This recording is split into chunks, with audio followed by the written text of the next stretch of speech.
Hejka kochani, zapraszam Was na pierwszy odcinek naszej kanaryjskiej przygody. Tym razem zabieram Was na słoneczną Gran Canarię, gdzie podzielę się z Wami wrażeniami z miesiąca życia na tej przepięknej wyspie. Opowiem Wam, jak wyglądał przelot i odbiór auta, pokażę apartament w Puerto Rico, opowiem o okolicy, w której się zatrzymaliśmy, a także oczywiście zabiorę Was na wszystkie plaże w okolicy. W międzyczasie nie zabraknie klimatycznych miasteczek, sekretnych miejscówek, a także opowiem Wam o życiu i pracy zdalnej na wyspie, także masa praktycznych informacji już za moment, a ja z tego miejsca z góry dziękuję za każdego nowego suba i lajka pod filmem. O tutaj, to ogromna dawka motywacji, a tymczasem nie traćmy więcej czasu i zaczynajmy! Naszą przygodę z Gran Canarią zaczęliśmy lotem z Berlina, klasycznie z Ryanairem. Bilety w dwie strony z bagażem kosztowały nas około 440 € za dwie osoby, czyli chyba całkiem przyzwoicie. Lot trwał około 5 godzin, ale minął naprawdę szybko. Na lotnisku od razu odebraliśmy nasze autko, zgrabnego Citroena C3 z wypożyczalni Topcar, zarezerwowanego odpowiednio wcześniej przez Booking. Let's go! Zapłaciliśmy około 2250 zł z pełnym ubezpieczeniem na równy miesiąc. Przy czym połowa tej kwoty to samo ubezpieczenie, ale wiecie, przezorny zawsze ubezpieczony. Samochód sprawdził się super, wygodny, oszczędny i całkiem przyjemny w prowadzeniu. No dobra, czasem lekko zipał na podjazdach, a tych na wyspie nie brakowało, ale ostatecznie zawsze dawał radę. Z lotniska ruszyliśmy od razu w trasę. Szybki przystanek w Decathlonie po paletki, potem lody i kawa w maku i zanim dobrze się rozkręciliśmy, już złapaliśmy pierwsze wow. Na trasie odwiedziliśmy bowiem El Bufadero. Jest potęga, co? Niesamowitą formację skalną, przypominającą studnię, do której z impetem wpadają fale oceanu. No spójrzcie tylko na tą potęgę natury. Na koniec jeszcze szybkie zakupy w Lidlu. Dojechaliśmy do Maspalomas, idziemy na shopping w Lidlu. Pogoda jest już przepiękna, mamy niebieskie niebo. Zrobiło się bardziej zielono, także jest nice. A my idziemy na shopping, żeby zaopatrzyć się na najbliższe dni i w drogę do naszego nowego mieszkania, bo nie mogliśmy się już doczekać, żeby się rozgościć. No i oto dojeżdżamy do naszego domu na kolejny miesiąc, czyli do słonecznego Puerto Rico, jednego z najbardziej znanych kurortów na południu Gran Canarii. To miejsce, gdzie pogoda prawie zawsze dopisuje. Słońce, plaża i niebieskie niebo to tutaj codzienność. A samo miasteczko leży w dolinie, więc z apartamentów roztaczają się spektakularne widoki na ocean, palmy i góry. My zatrzymaliśmy się w Calypso Boutique Apartments, które znalazłam klasycznie na Bookingu i kosztowało nas to 6075 zł za cały miesiąc. Do dyspozycji była siłownia, pralnia, super funkcjonalny apartament oraz piękny zadbany basen, idealny na regenerację po górskich wędrówkach, relaks i pływanie bez końca. Co najlepsze, inni goście nie byli aż takimi rybami jak ja, więc często miałam cały basen tylko dla siebie. Ale wracając do apartamentu, zapraszam do środka. Dojechaliśmy, wypakowujemy się. Tu nasze apartamenty. Pogoda jest przecudna. Tam mamy ocean. Wypakujemy się i pokażemy Wam chatę. I cyk do mieszkanka. Tutaj mamy taki salon razem z kuchnią. Od razu pokażę Wam, jaki fajny balkon mamy. Przepiękny basen z niebieską wodą i ten cudowny ocean view. I wchodzimy do sypialni. Tutaj mamy taką łazieneczkę. Mamy lustra i szafy. Sypialnie. What the fuck are you doing? Toster. Małe coffee machine, tutaj mamy mikrofalóweczkę, lodówkę już sobie zastokowaliśmy w Lidlu i tak się całość prezentuje. A zobaczcie, jak ładnie, tutaj kwiaty, tutaj palmy, zupełnie inaczej niż tam, gdzie przylecieliśmy samolotem, bo tam była całkowicie pustynia, a tutaj widzicie pięknie zielono. Spotkaliśmy też pierwszego przyjaciela, chyba się boi. O, idzie. A przyjaciół podczas pobytu mieliśmy całe mnóstwo. Raz, dwa. Jako że mieszkaliśmy w tej spokojniejszej części miejscowości, to do plaży Puerto Rico mieliśmy około 10 minut spacerem. I choć nie była ona naszą ulubioną, bo o tych już za moment, ale na spokojne pływanie i plażowy relaks sprawdzała się świetnie. Wokół znajdziecie mnóstwo restauracji, sklepów, a nawet klub z basenem. Można wypożyczyć skuter wodny, spróbować sportów wodnych albo wybrać się z mariny na rejs.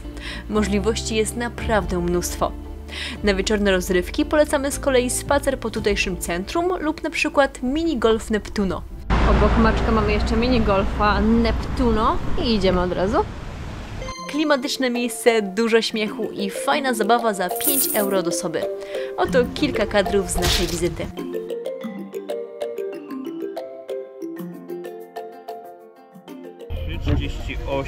Przegrałam! A jeśli chodzi o jedzenie, pierwsze hiszpańskie smaki zaliczyliśmy zaraz po przyjeździe w restauracji tuż obok apartamentu i było to klasyczne tapas. Sól do potęgi Antej. O dobra. Później przewijały się różne lokalne potrawy i prawie zawsze trafialiśmy dobrze. Łukasza ulubioną była fajitas w restauracji Royal Oak, a mi chyba najbardziej przypasowała sałatka z krewetkami w Agaete w tej oto restauracji. Przepyszna. A tutaj mini jedzeniowa kompilacja.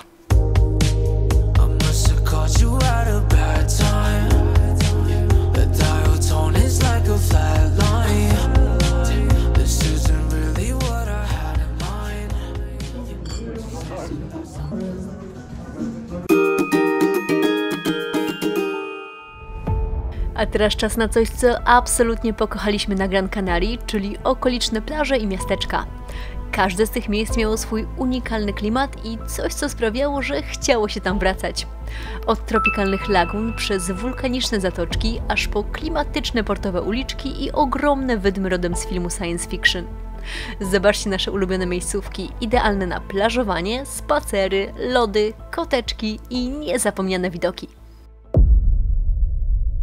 Tylko 20 minut spacerem od Puerto Rico znajdowała się nasza ulubiona plaża na leniwe dni, czyli Playa de Amadores. Zwykle docieraliśmy tam pieszo, malowniczą 1,5-kilometrową ścieżką wzdłuż klifów i oceanu, której przejście spokojnym tempem zajmowało nam około 20-25 minut. A po drodze czekały prawdziwe widokowe perełki. Po lewej Atlantyk, po prawej skały, gdzieś po drodze obowiązkowe mizianki, a wśród skał mamy tutaj ekipę jaszczurów. Na końcu tej trasy czekała plaża jak z tropikalnej pocztówki. Mało kto wie, że to sztucznie utworzona laguna z jasnym piaskiem, osłoniętą zatoką i spokojną turkusową wodą, czyli idealne warunki do kąpieli. A jeśli popłyniecie nieco dalej z maską i rurką, można nawet posnurkować i spotkać kilka rybek. Jeśli więc szukacie bezpiecznego miejsca do pływania z dużą przestrzenią, to zdecydowanie tutaj. A dla bardziej aktywnych przygotowano też wodny dmuchaniec. No i nie bez powodu mówi się, że to jedno z najbardziej słonecznych miejsc na wyspie, bo mamy tu, uwaga, ponad 300 dni słońca w roku. Szykuje się plażing przez duże P dzisiaj, myślę. W przeciwnym kierunku od Puerto Rico odwiedzaliśmy często Anfi del Mar, rajską plażę z białym piaskiem sprowadzonym aż z Karaibów. Już sam spacer na tą plażę zapowiadał, że będzie przepięknie. No, teren tutaj po prostu jest przepiękny. Te palmy, te trawniki, wszystko przystrzyżone, kaktusiki. So pretty.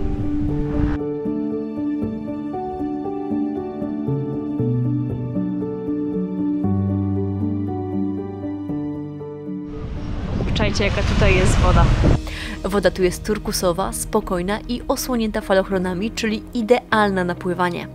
Ale mała uwaga, w moim odczuciu woda na tej plaży zawsze była chłodniejsza niż na pozostałych. Ale nie ma tego złego, bo po pływaniu można było się ogrzeć na piasku lub zagrać w siatkówkę na tutejszym boisku.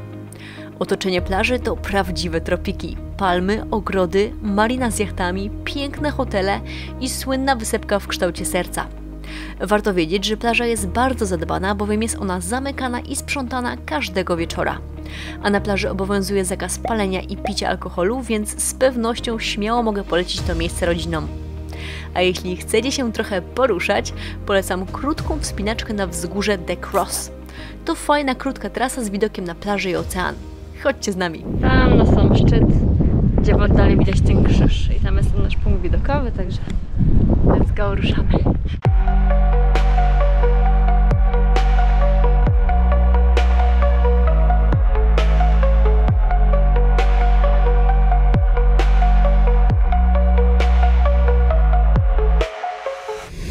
potem nagroda w postaci orzeźwiającej kąpieli na Amphi del Mar. Polecam zastosować właśnie taką kolejność.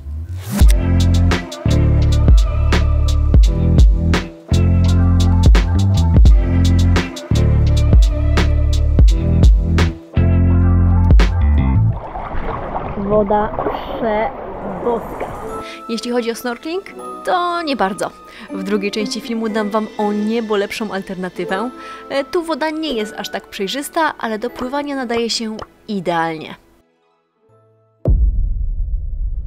Pogoda dzisiaj, jak widzicie, taka nie do końca plażowa, ale jedziemy sobie na południe do jednego z najbardziej znanych miejsc tutaj na wyspie, czyli na plażę oraz wydmę Maspalomas.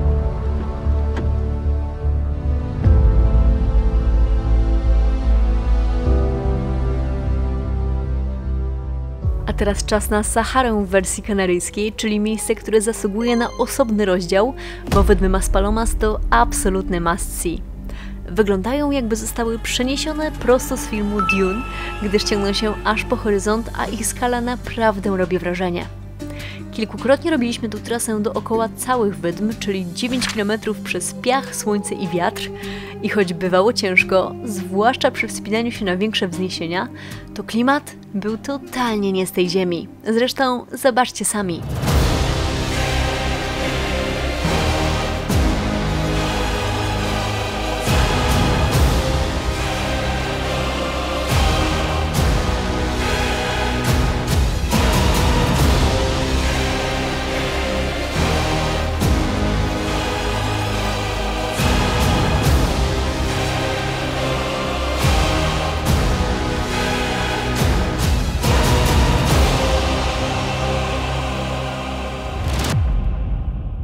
Mówiąc Wam powiem, super są, udało mi się parę shotów fajnych chyba ustrzelić.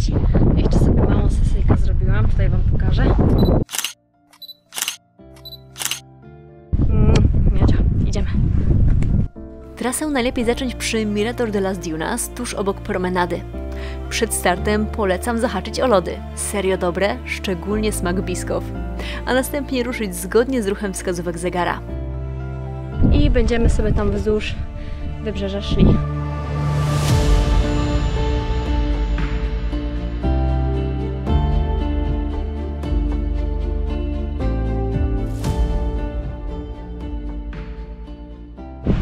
Po ponad godzinie docieramy do końca plażowej części tej trasy i już mamy właśnie przed sobą latarnię.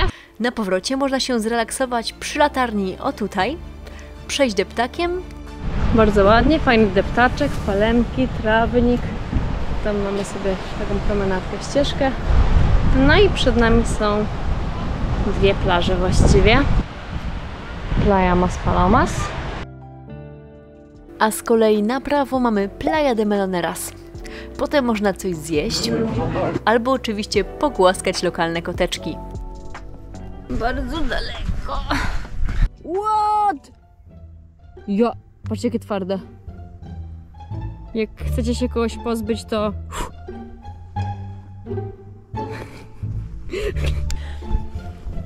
Ciekawe, czy tu zwierząt nie ma. Się może zacznie rozglądać. Zaraz nas noc na tej sawannie zostanie. Workout jest niezły, bo iście po tym piachu to jest naprawdę z jakimś obciążeniem po prostu. W Maspalomas znajdziecie też super zadbane pole do minigolfa o nazwie Taidia. Koszt rozgrywki to 8 euro za osobę, a tutaj kadry z kilku dołków.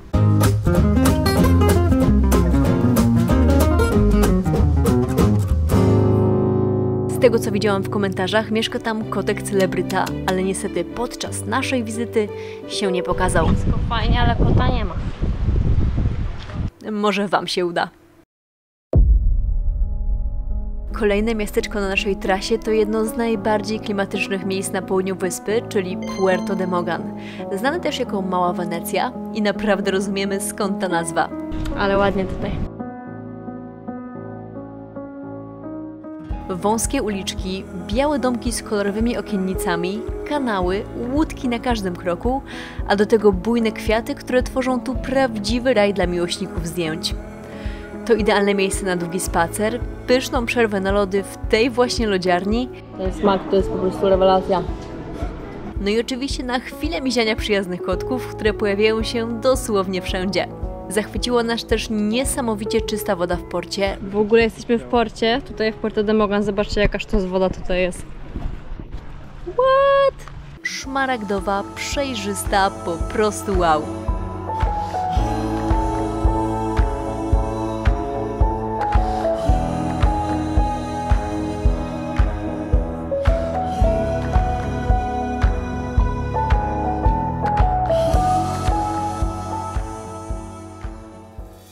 Spacer po miasteczku warto zakończyć na tutejszej plaży. Moim zdaniem jest całkiem okej, ale to klimat samego miasteczka, a nie plaży, robi tu największe wrażenie. Jeżeli szukacie miejsca typowo na plażowanie, to osobiście wybrałabym wcześniej pokazywane Anfi del Mar albo Amadores. A jeśli już będziecie przy plaży, koniecznie zajrzyjcie w okolice skał po lewej stronie. Można tam podziwiać dziesiątki krabów, a niektóre mają naprawdę zjawiskowe kolory. A teraz czas na moją sekretną miejscówkę, czyli małe odkrycie, które szybko stało się jednym z naszych ulubionych miejsc w okolicy. Wypatrzyłam je kiedyś na Instagramie i jako że wyglądało interesująco, to od razu zaczęłam szukać na mapie i bingo! Udało się. Także najpierw zajrzeliśmy tam na zachód słońca, mały rekonesans i kilka ujęć z drona. Przyszliśmy na zachód, jest dobre info, bo udało mi się namierzyć tą jaskinię, tutaj ludzie skaczą. Chociaż wydaje się super ultra płytko mi tutaj, ale też obleciałam dronem i woda jest mega niebieska i myślę, że na snorka to będzie sztosik spot.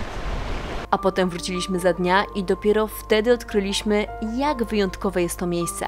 Pracę skończyliśmy 15 minut temu i już gnemy do auta, bo pogoda jest dzisiaj znowu rewelacja, także nie pozostaje nam nic innego jak wodne szaleństwo.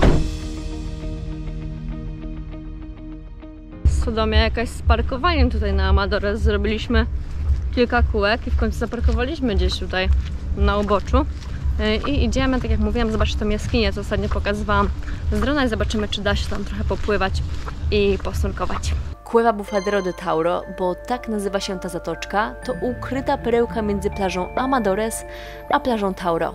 Świetna na snorkeling, skoki do wody i podwodny relaks. Gotowi? Idziemy do wody.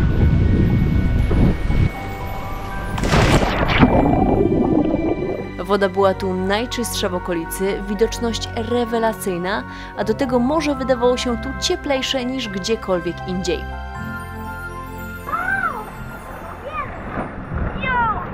Ale super!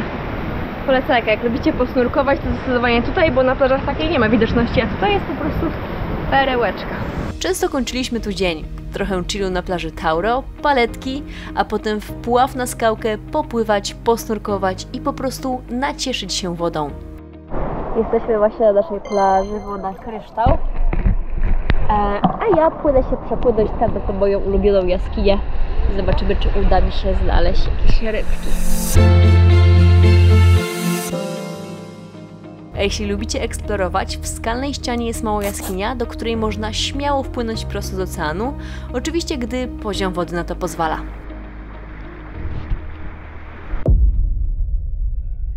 I na koniec jeszcze jedno okoliczne miasteczko z plażą, czyli Taurito. Ale zanim tam dotrzemy, to na trasie z Amadores do Mogan jest też Tritana Beach, czyli dzika, kameralna plaża, do której prowadzi krótki, około 10-minutowy szlak przez wąwóz. Dojechaliśmy, są miejsca parkingowe tutaj przy drodze i tam w dole powinna być plaża. Tam widać ścieżkę.